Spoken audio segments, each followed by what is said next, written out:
Welcome back, everyone, to Let's Talk Sarcoidosis. I'm your host, Dorothea Howard, and to the left is my co-host, Mr. Lawrence Franklin. How you doing today, Larry? I'm doing great. How are you? I am doing fantastic. Today in our studio, we have, as I call it, our fellow Sarcoidonian, who is fabulous. And, you know, at this point, she's our superhero. Absolutely. Her name is Sano Jundai. She's an author and also a spoken word artist. Thanks for coming here today to share your story. Thank you for having me. We are welcome. We're welcome and we're blessed. I really feel blessed that you're on the show today. I'm honored to be here. I really am.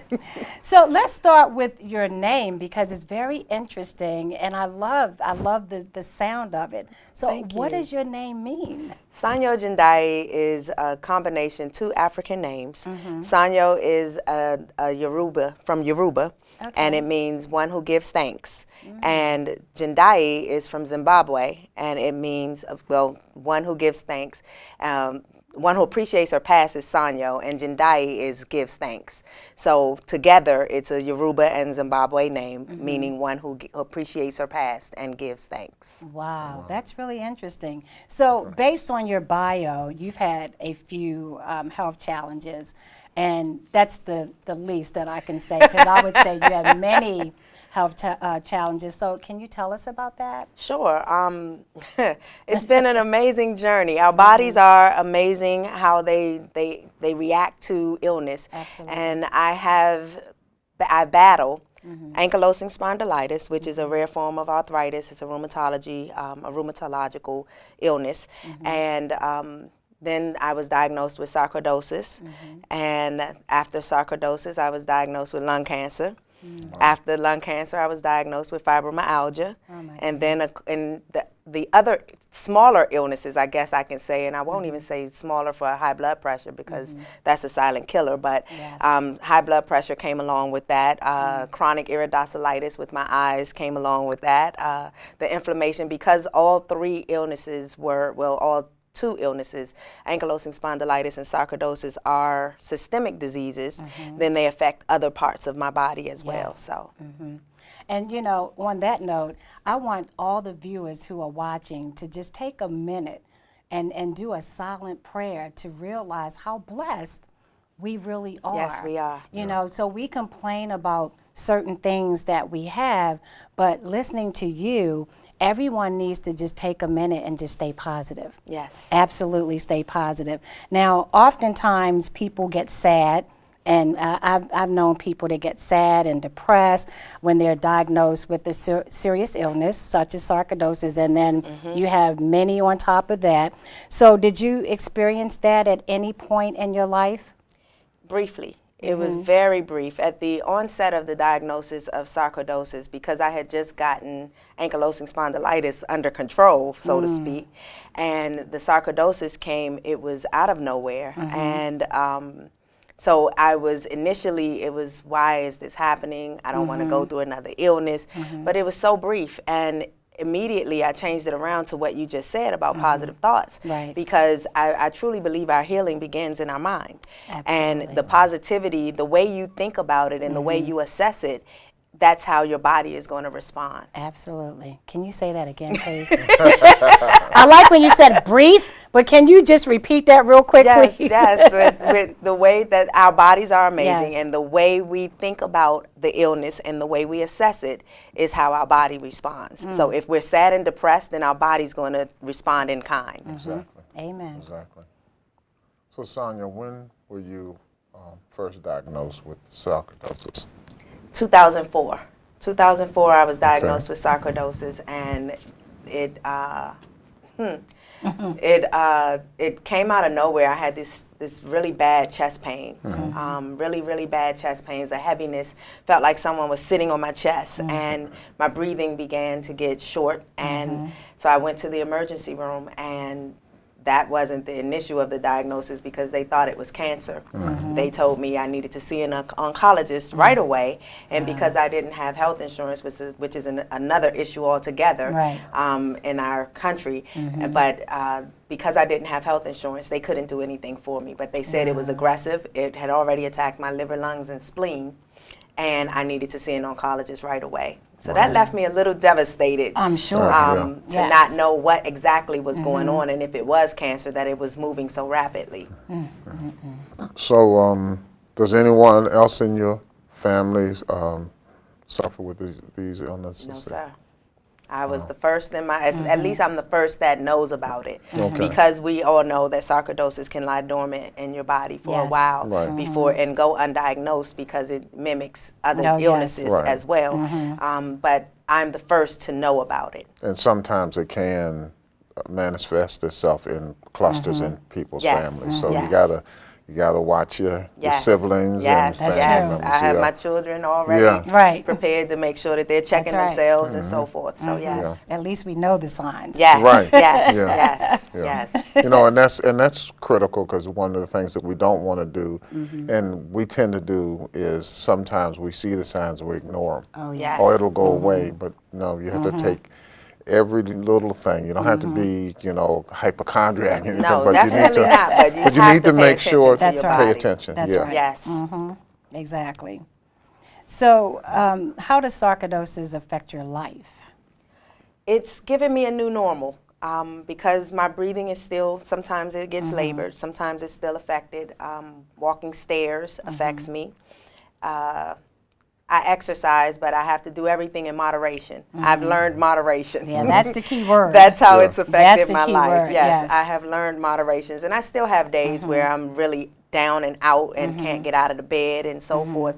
But even on those days, my mental stays positive so that I don't succumb to that, and it elongates that stretch of a flare. So. Okay. Yes. And I wanted to go back a little bit.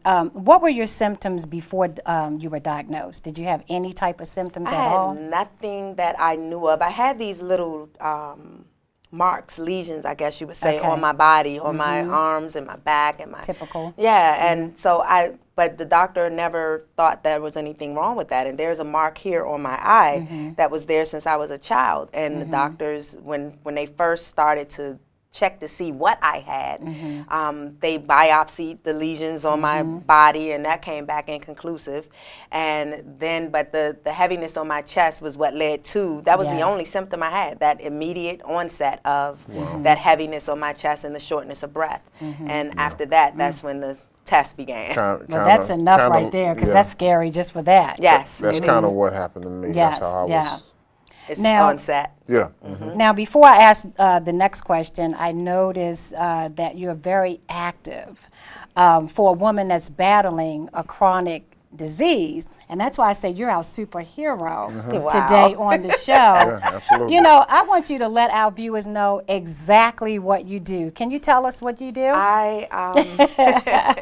I am an Amazon best-selling author. Whoa. I'm a motivational speaker. I'm a spoken word artist, and I am most recently a radio show host. Wow. And I also, I'm a Reiki master. During the illness, I learned Reiki, which is an alternative holistic healing modality, and it's mainly about meditative touch meditation.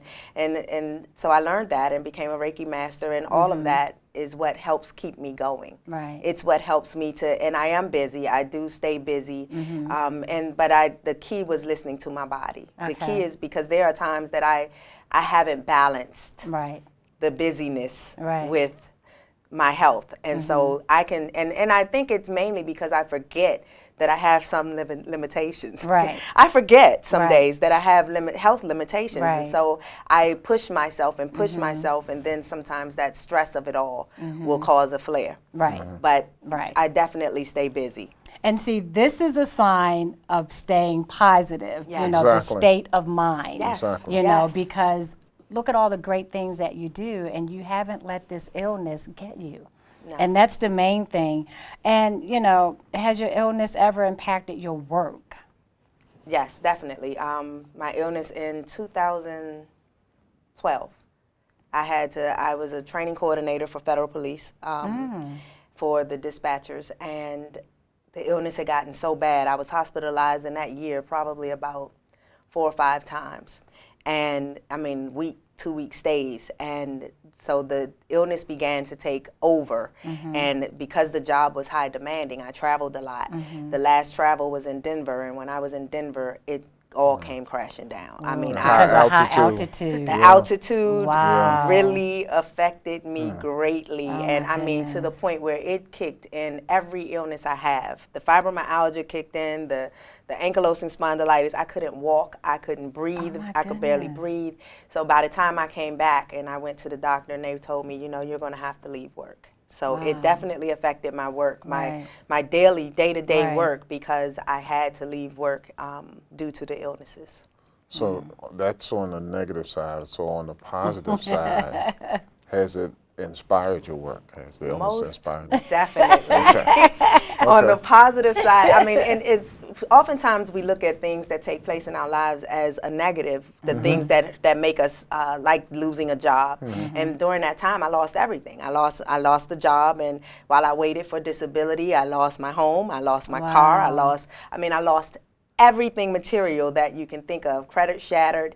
But on the positive side to that, it really catapulted me into who I am and into who God created me to be, to go out and empower and to guide other people and show them that you can be positive and live with these illnesses and still live your dreams. And that's what it catapulted me into doing what I do best. And that's true. Speaking and writing and so forth.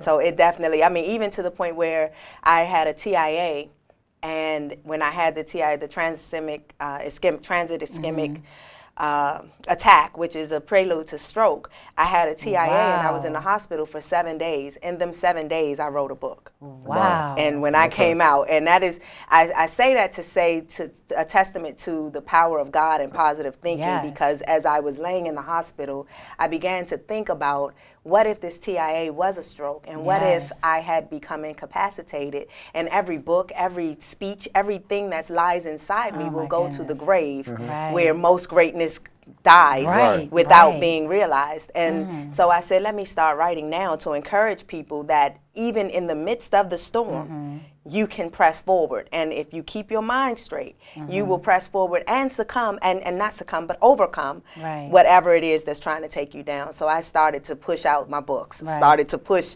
things that I had on the shelf for years, that I started a half a book and never finished. And I went home and was like a woman, a mad woman, like, I got to put this out. I have to put this out. I want to go to my grave empty. You just put that cape on when you came up. Yes, I want to go to my grave empty. You are truly an inspiration. I guess that gets to the next one. I know we touched on it a little bit. Is how do you manage your illness with all that you do? Aside from the medications, modern medication, I juice daily. I began juicing when I left my job. My coworkers gifted me with a juicer, so that I can, because I had started talking about I wanted to look into other alternatives of healing. And I did acupuncture, I did Reiki, and I work out. I started stretching and walking. I don't do anything really heavy, but I started stretching and I started walking and started doing the things that would help my health and help me to feel better. And the walking, ironically enough, with the fibromyalgia, I was in pain. I mean, very severe pain. And I was like, I'm not going to be able to walk. But I pushed and my friends and family support system is awesome. I can't stress enough that the two things I think that help us with any deadly illness is support system and our mindset. That's right. If you can get your mindset right and you have a good support system, and then you begin to eat right to live, you eat to live. The other you main begin factor. to eat to live. Then everything transitions and you can manage the illnesses. I don't believe that we can't manage them, because there's a lot of it can come from some of the foods that we eat. Oh yeah, definitely. Oh my goodness. Yeah, I mean, how long have you been using alternative healing modalities? For the last 3 years. Wow. And it's made a major impact. I mean, so much so to the point where I was taking really high dosages of prednisone, and the doctors reduced it. Now I'm on a very low, the bare minimum of prednisone. And it's changed how the doctors even are like, well, wow, your health is, and all the years of taking modern medication, and this isn't a jab to modern medication, but at the same time with modern medication, I was taking 18 pills, well, still 18 pills a day, 26 on Fridays, which included oral chemotherapy. And in doing that, some of those pills, I would honestly tell people, about 6 of those pills were for the actual illnesses I was dealing with, and the rest of those pills were for the side effects that those pills can cause. And which is a big deal. Which is a big deal, because those side effects, there are side effects. And so beginning the juicing process and eating properly and working out, all of that helped for them to help to reduce some of this medication, as well as me dealing with side effects and me getting my strength back. Because before I started the other healing modalities, the holistic medicines, I was fatigued all the time.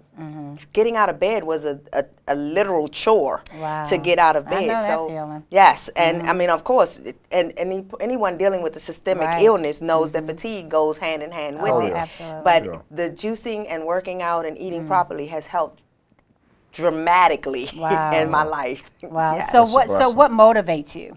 As we don't know already, but you know, what motivates you? Well, first and foremost are my children. I have 2 children and two beautiful grandchildren, and that motivates me to want to be here, to want to do what is necessary to be here, as well as living my dreams. I want to leave a legacy for not just my children, not just my family, but I want to leave a legacy that especially women can be empowered, knowing that we can accomplish anything that we set our dreams to. Oh, that's so wonderful. And you're right, and I'm glad that you're saying that. And, you know, I'm just hoping that people watch, really pay attention to your message, because you have a powerful message. What would you tell others who are battling severe illnesses? That their healing starts in the mind. Oh. That the healing starts in the mind. In Scripture, God has told us we have the power to heal ourselves. He gave it to us. He created us in His image.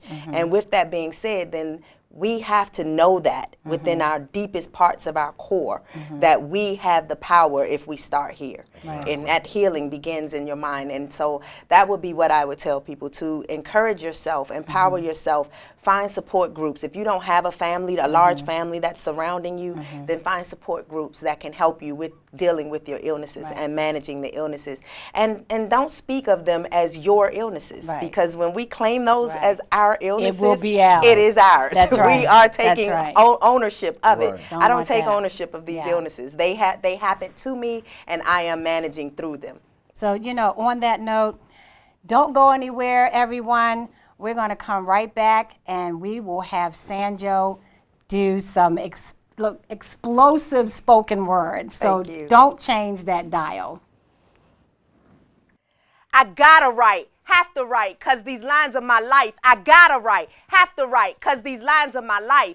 My heart pumps through my pen, pouring out my life from within. See, line after line, I'm immortalized, ink staining the pages with legacies that can't be erased, won't be replaced. But the enemy keeps trying to eradicate, eliminate, take my very being. See, looks are deceiving. From the outside, everything looks fine, due only to the fact that my faith resides inside. But hear me when I say my life is on the line, because my body's being attacked on all sides. What the doctor said to me made me dig deep, helped me to see that tomorrow's not promised to me. As I prepared my body to fight, I heard God say, right, I gave you this gift as your lifeline. Now that your life is on the line, right for those who don't have time, right for those who don't have faith, right for those who don't have patience, right for those who don't believe that nothing is impossible for me. Now write and release. Lung cancer, sarcoidosis, ankylosing spondylitis are the triple threats that put my life into crisis. My life is on the line. No, I don't think y'all hear me. My life is on the line. These diseases trying to kill me. I write because I have to. It's what I was chosen to do. I had to lay my life down to be God's vessel of truth. You thought this was just a rhyme? Well, it's what fuels my drive. It's keeping me alive. Each time I look in my kids' eyes, it strengthens my will to survive. Hearing my daughter on the mic is reassurance that all is right. She's the new and improved me that God brought through me as a blessing. She's my seed, yet I'm her #1 groupie. And my son, the silent warrior king, the protector who's quiet but sees everything, brings joy to this queen with a sense of urgency as words clutter my mind, creating, escaping, allowing my soul to reawaken, climbing from the dark to the light, increasing my will to fight. I gotta write, have to write, because these lines are my life. See, failure's not an option. Got too many people watching to see if God really exists. So my life depends on this. I won't give up. Nah, I won't give in. I'll continue to pour my life's blood through my pen. My life is on the line. No, I don't think y'all feel me. My life is on the line, but I'm claiming the victory because Jesus already healed me. Gotta write, have to write, because these lines are my life, y'all. Thank you for listening. Thank you for having me. I also want to say if anyone is interested in my services or learning more about me, you can definitely pay attention to the credits at the end of the show, and you can see my information there. Thank you. Welcome back, everyone. And I'm pretty sure that everything that Sanyo just said today has touched everyone's heart. And even if it hasn't touched your heart, pass it on to someone else so it can touch theirs. Absolutely. You know, before we leave the show today, is there any message that you would like to give our viewers that are still struggling with any type of illness, particularly sarcoidosis, but any type of illness? I would like to say that we are comprised of energy. And knowing that, then the first step is to keep negative energy away from you. And that means even your own thoughts, your own words are power. There's power in the tongue. So I say to each and every person out there, whether you're dealing with an illness, a serious illness or not, if you're dealing with sarcoidosis or lung cancer or anything of the sort, I say to you to speak life to yourself. Speak life to yourself, because words manifest, and we have to speak the things in which that we want to have. Yes, they do. And you know, we want to thank you for being on the show. It was very inspirational. It was great. And you Great know, show. everyone can use that positive uplift. I don't care who we are. You know, some days we have some type of battles, but to hear that and to to keep reiterating just those type of words, it means a lot. Thank you. It Thank means you for having a lot, me. and we're very grateful. Thank you for coming on. Yes, and we want to wish you a happy Thanksgiving, Same a to you blessed too. one to you and your family, as well as the viewers for them and their families. And when we end the show, we always have our positive line. Remember, that's right. We both have sarcoidosis, but sarcoidosis doesn't have us. Until next time, be blessed. And we have to add, and Sanyo has it as well. Yes. Yes, absolutely. And you be blessed as well. You too. Also. Thanks for watching, you. everyone. Thank you.